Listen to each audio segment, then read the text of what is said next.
زبانت را برای خواندن قرآنی که به تو وحی می شود شتابانه حرکت مده، زیرا گرد آوردن و خواندن آن به عهده ماست.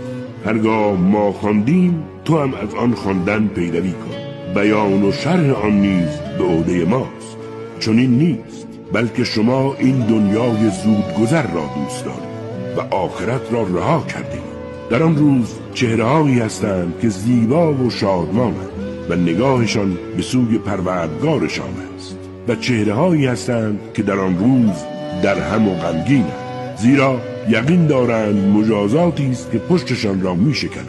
آری، هنگامی که جان به گلو رسد و گفته شود آیا کسی هست که این محتضر را نجات دهد، یقین می‌کند که روز جدایی او از دنیا فرا رسیده است. ساق پاها به هم می‌پیچد. آن روز روزی است که همه به سوی پروردگارت روانه می‌شوند.